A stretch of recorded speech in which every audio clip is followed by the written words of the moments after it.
anila balame barbare biyo wale hele ambaxne badarki abuurne berihi anfalne kulanti wanaagsan daawadayaal waxaad ku soo dhawaataan barnaamijkeennii barbaarta iyo beeraha maanta waxaa marti noo ah ustaad cabdiqaadir axmed xasan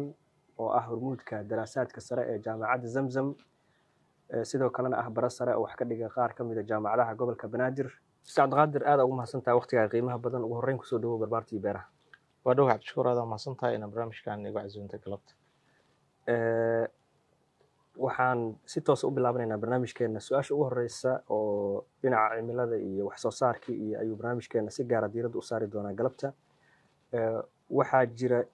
marar badanna aan maqalnaa isbeddelka cimilada warbaahinta ha noqoto shaashadaha shirarka la isugu yimaada ajendayaasha ugu muhiimsan ee dal kasta maanta ka jirana waxay tahay waa isbeddelka cimilada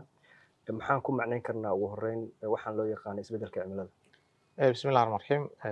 ugu horreyn aad mahadsan tahay cabdishakuur barnaamijkan qiimaha badan ee la xiriira saameynta ay ku leedahay isbeddelka cimilada wax soo saarka iyo beeraha ugu horreyn su-aasha la isweydiinayo waxay tahay mar kasta waxaan maqalnaa isbeddelka cimilada waxaa jira marka isbeddelka cimilada laga hadlaayo ilaahay subxaana watacaala markuu dhulkan abuuray dhulka wuxuu u qaybsamaa ilaa 4 system ayuu dhulkan ka kooban yahay sideedaba waxaa la yidhaahdaa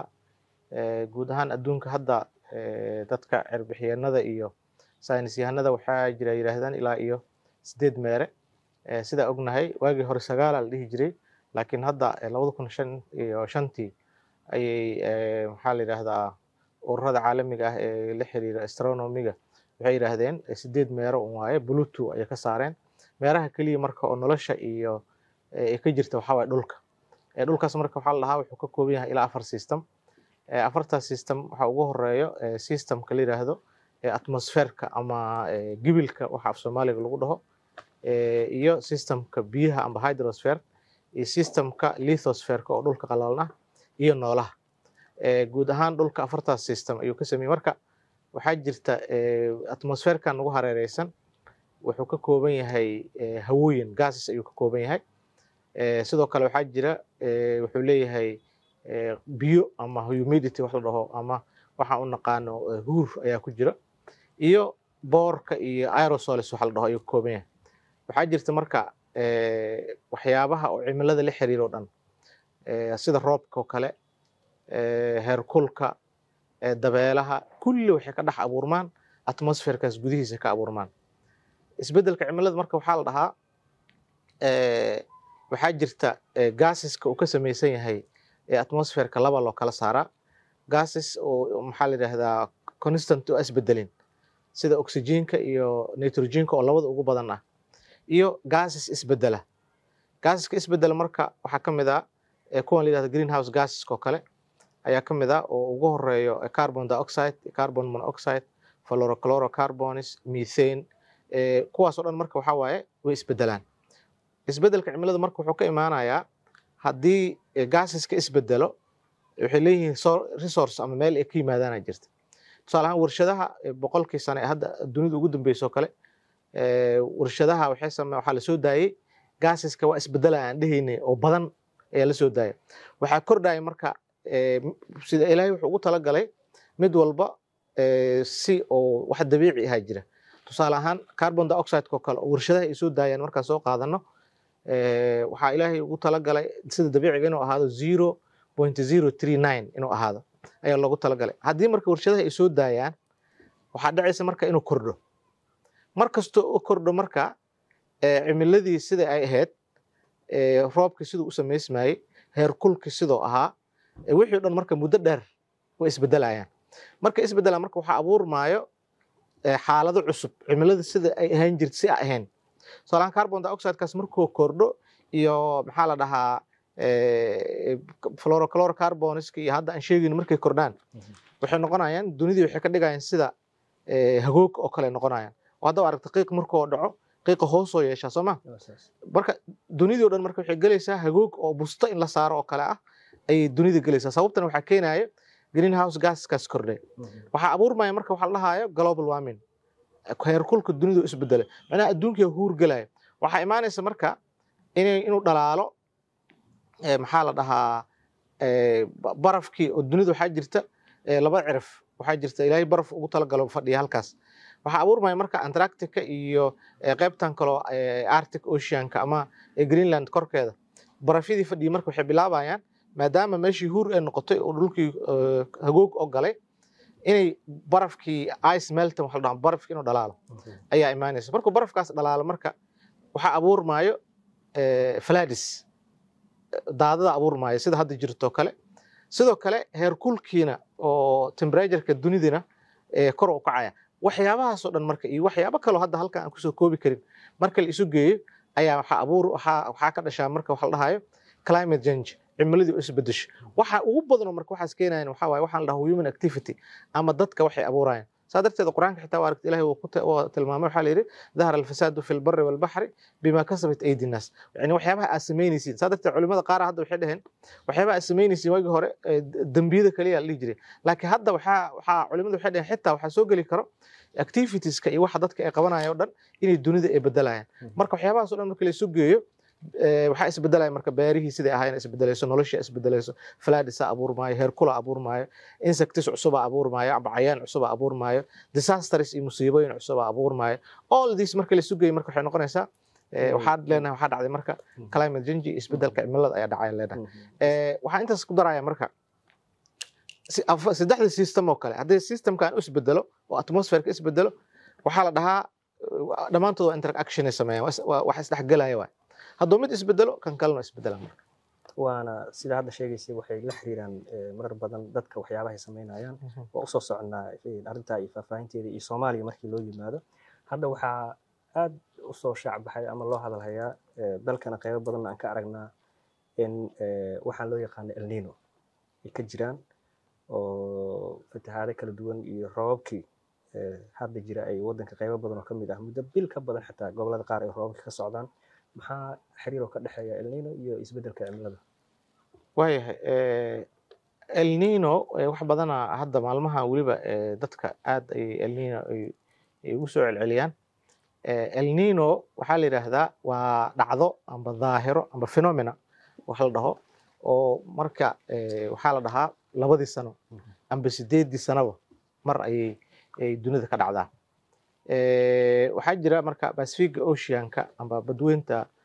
Pacific Oceanka la dhaho haddaa fiiriso labadeeda dhinaca Latin America iyo dhinacan Indonesia Australia haddaa fiiriso waa arki kartaa badweynta waa arki kartaa marka waxaa jirta badweyntaas dhinaca loo yaqaano Latin America ayaa waxaa ka abuurmaa biyaha kore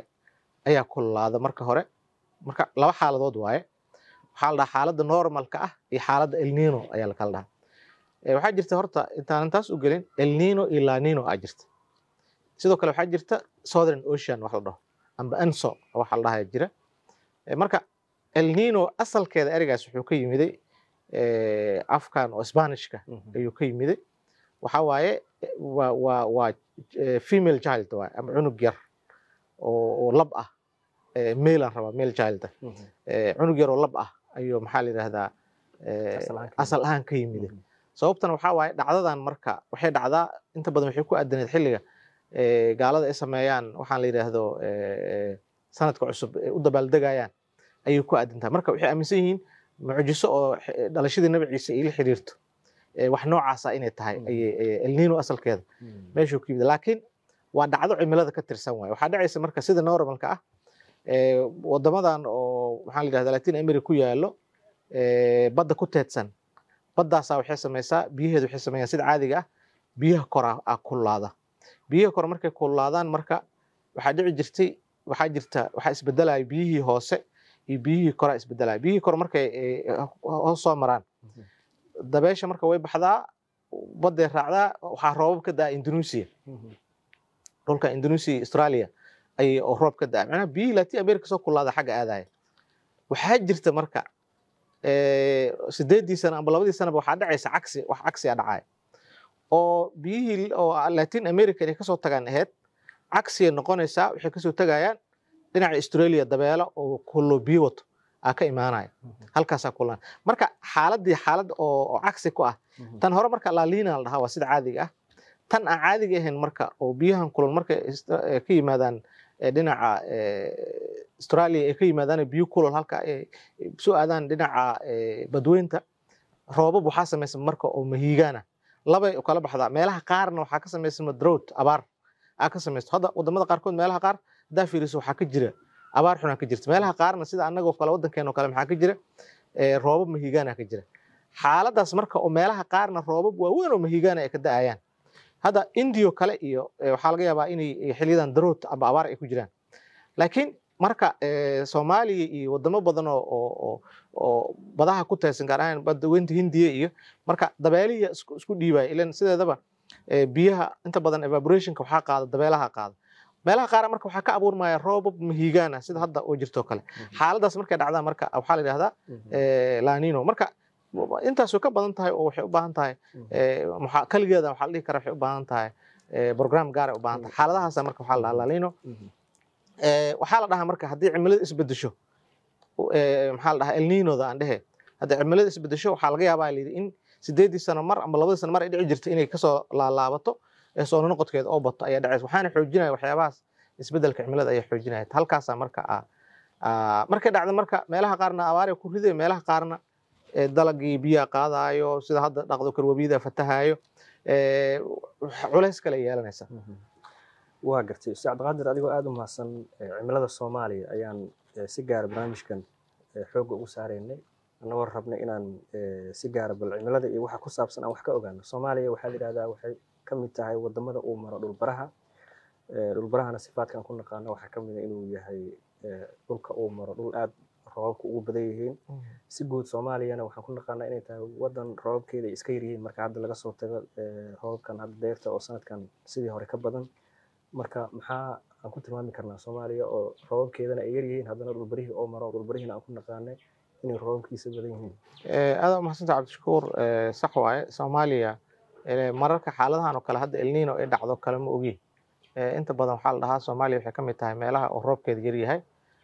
isla markaa haddana waa meelaha dhulbaraha ku yaalo oo sida Indonesia iyo Congo iyo meelaha kale la midka ah ayay ku taala oo waxa daw ahayd ama la filayay inuu roobkeeda ay bataan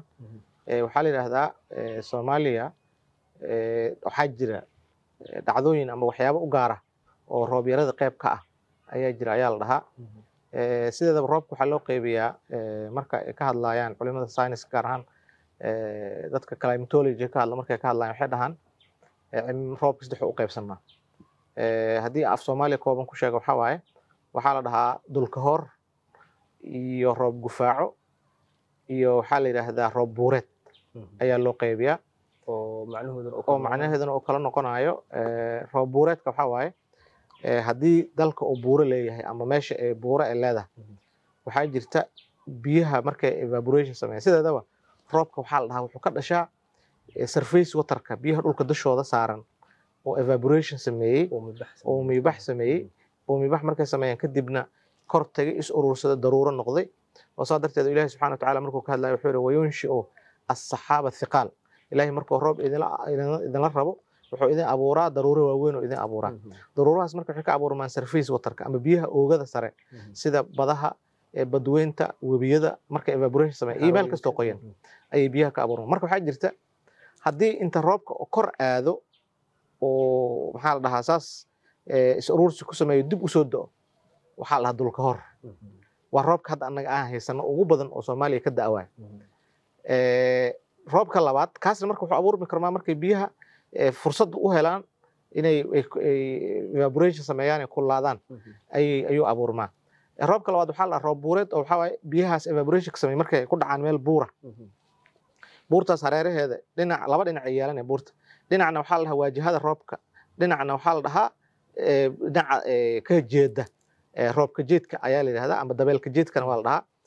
dhinacaas marka oo biyaha evaporation ka sameynaya buurta ku dhow markay buurta ku dhacaan waxay sameynayaan marka inay dib u soo noqdaan roob halkaas oo ka abuuro roobka noocaas waxaa leedahay marka roob buureed la dhahaa annaga ma lihin sababtoo ah xeebaheena xeeb furan waay saa darteed waxaa la dhahaa evaporationka markuu xeebta oo evaporation sameeyo xeebtu iska furan tahay waxaa dhicaysa marka in dabeelaha qaadaan meel kale oo u aado yani waxyaabaha aan mararka qaar fiirinaya waxaa ka mid ah oo saynisaanada ay ka hadlaan roobkii xeebihii inuu ilaa yemen iska socdaan oo buuraha yemen inuu ku dhaco laga yaabo maxaa la yidhahdaa evaporationka la sugayo tan labaad waxaa waaye roobka sida qaybta saddexaad inay laba dabeeleed isku hor yimaadaan dabeel oo daraay ah oo biyo wadato iyo dabeel waxaa rabaa daraay oo biyo la-aan ah iyo dabeel oo humidity wadato oo wit ah oo qoyan inay isku hor yimaadaan tusaale ahaan waa aragta hadda dadka ciyaartooyda kale marka qofka oo ordaayo oo dhaho afkiisa dabeel kuleel ka timaado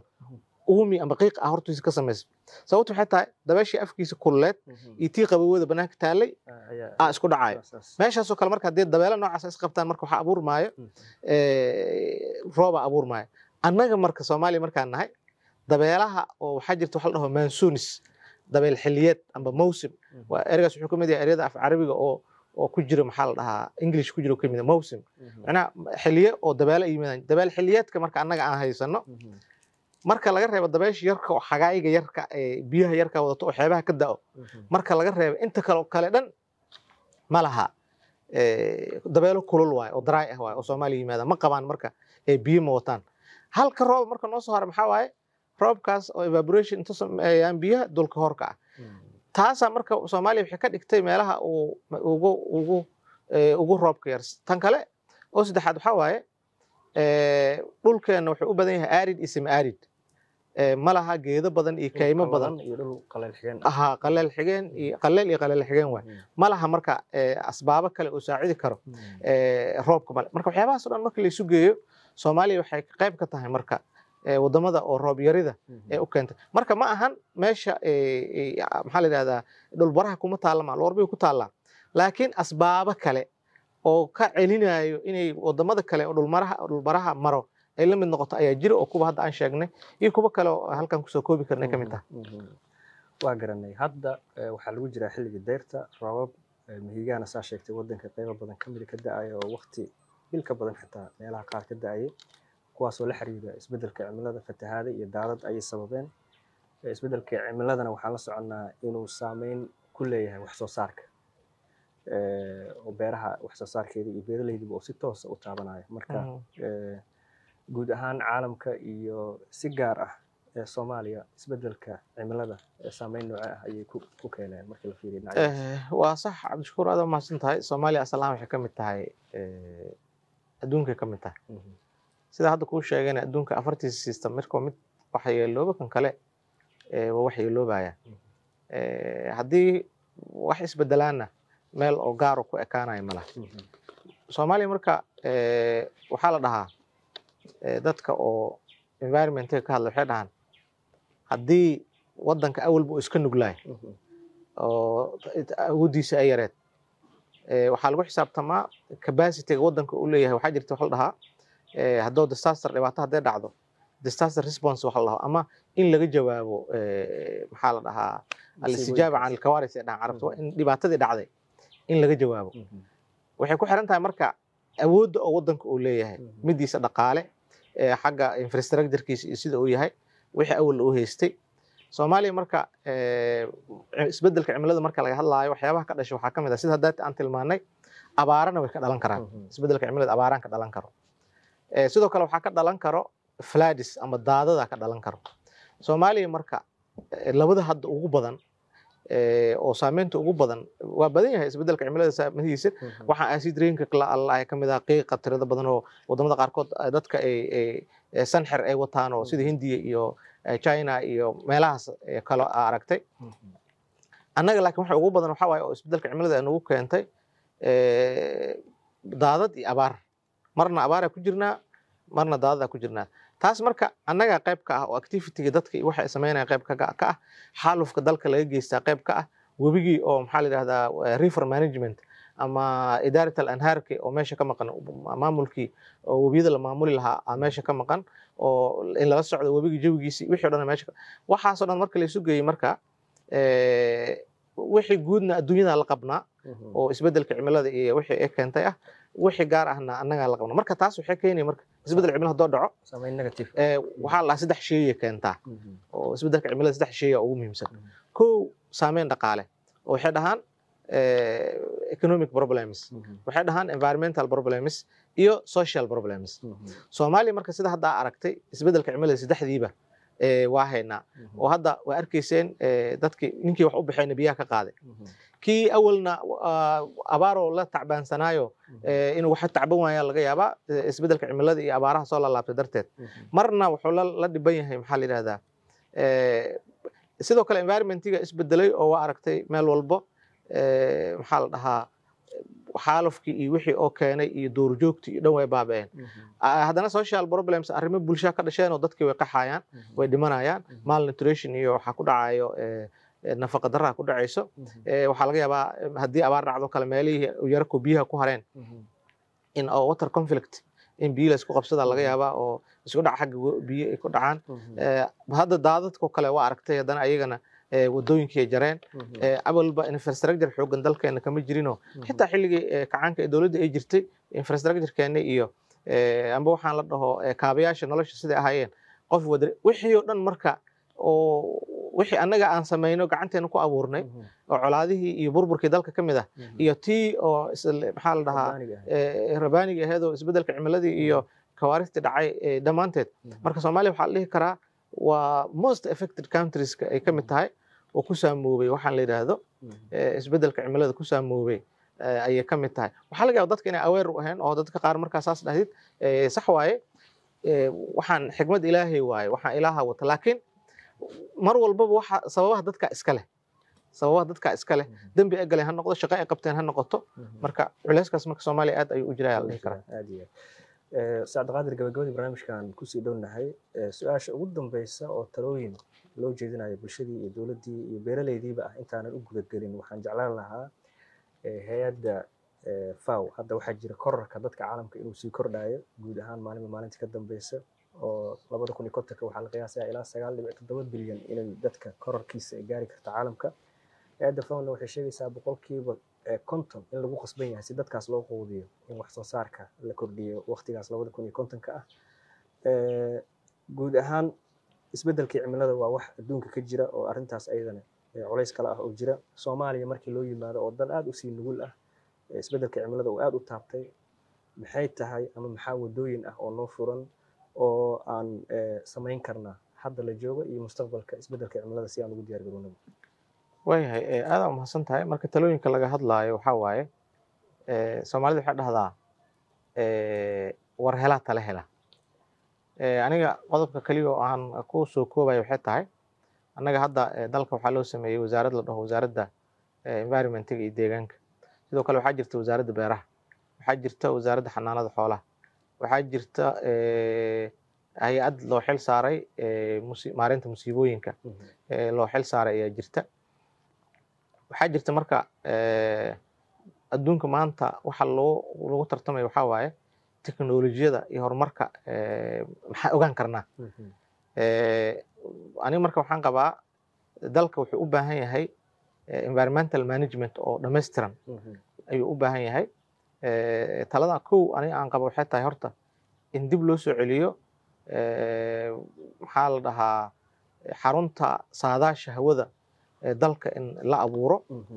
si loola socdo adduunka waxaa jira wax la dhaho maanta climate modeling wax la dhahaa jira climate modeling waxaa waaye intee u soconnaa annaga roobka Soomaaliya jihada u socdaa intee u socdaa temperature-ka heerkulka Soomaaliya dhankoo u socdaa dabeelaheena maxaa isbeddel ku yimide saameyn nooce ayay beeraha ku yeesheen xitaa adduunka maanta waxaa la sameeyey laba xarumoodaa jirta General Meteorological Center oo maxaa la si guud u odorosaysa maxaa la yiraahdaa isbeddelka cimilada iyo sida oo socdo iyo xarun kale oo la dhaho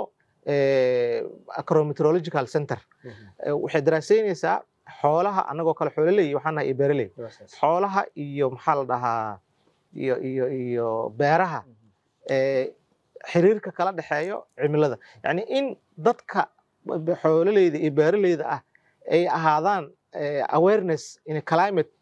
inay la socdaan yani farm operation waxa la dhahayaa jira waa taqaanaa beeraha marka shaqada beeraha laga qabanayo qofka mar walba waa inuu marka la socdaa cimilada iyo sida ay tahay marka kow waa inaan helnaa horta odoros ma samayn karnaa xarumaheennii ma la soo celin karaa cimiladeennii ma isbedeleysaa haddii isbedeleysa waxa ugu badan oo culaysyadana haysta maxay tahay maxaa keenayo in la ogaado ilaahay subxaana watacaala markuu dadkan dhulka keenay qur-aanka waa aragto xalil wastacmarakum fiiha dhulku idin camirsiiy macnaha in dhulkan ka shaqaystaan oo la socotaan oo sidii wax isku bedelayaan aad la socotiin maxaa la yidhahdaa waxay qayb ka tahay maxaa la yidhahdaa marka xarumahaas in la helo oo amba maxaa la dhahaa general meteorological center ka noqoto waxaa lala kaashan karaa hay-adaha caalamka lala kaashan karaa amba ha noqoto tii oo acrometeorological ka noqoto waxaasoo dhan marka waxay naga caawin karaan inaan ognahay maxaan haysta inaan statistics samayn karno laga soo bilaabo 1980kii amba 1900 kasoo bilow 30kan sano hadda u dambeysay cimiladeena sida isku bedeshay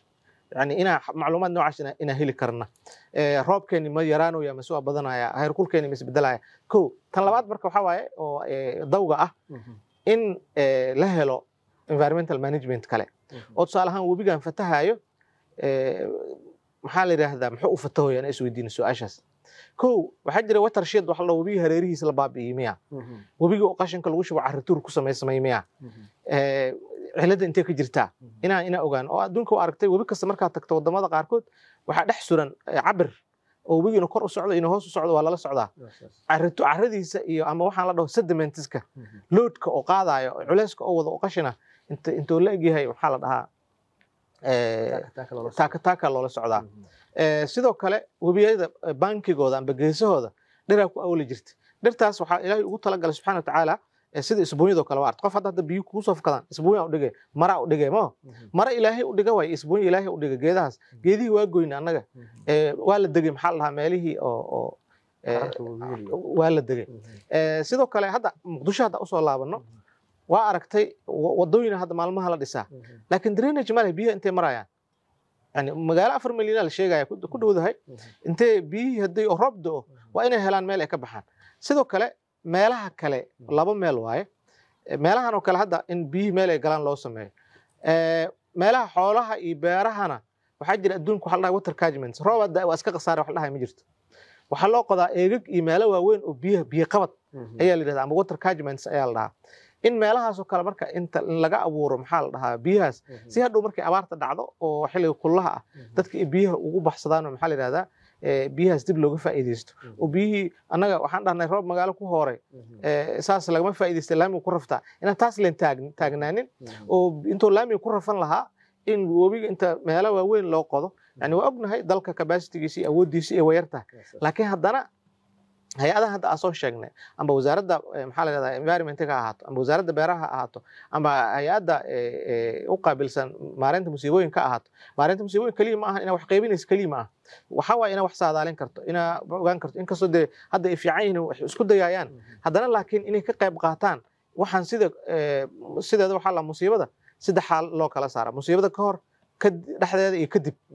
marka annaga waxa ugu badan oo aan sameyn waxa marka musiibo dhacda la ordaa laakiin ka hor in wax la sii odoroso ay yeelataa marka waxyaabahaas marka la isu geeyo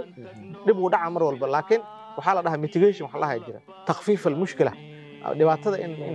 in la khafiifiyo waa mahadsantahay Ustaad Cabdiqaadir talooyinkii ugu dambeeyay barnaamijka kusoo xiri lahayn dabcan waa sii raacisay daawadayaal waxaan intaas kusoo gabagabeynaynaa waraysigii dheeraa ee aan maanta la yeelanay Ustaad Cabdiqaadir Axmed Xasan oo ah hormuudka daraasaadka sare ee jaamacadda Zamzam anigoo markale uga mahadcelinayo Ustaad Cabdiqaadir iyo waqtigiisa qiimaha badan iyo ciwaankaas muhiimka ah ee maanta bulshadeena aan la wadaagnay Ustaad Cabdiqaadir aad iyo aad kaaga mahadcelinayo inta aan ku kulmi doono barnaamijka kiisa xiga waa anigoo ah Cabdishakuur Ibraahim Cabdi oo ku dhaafay sidaas inan beer falano aan ku baahi baxnay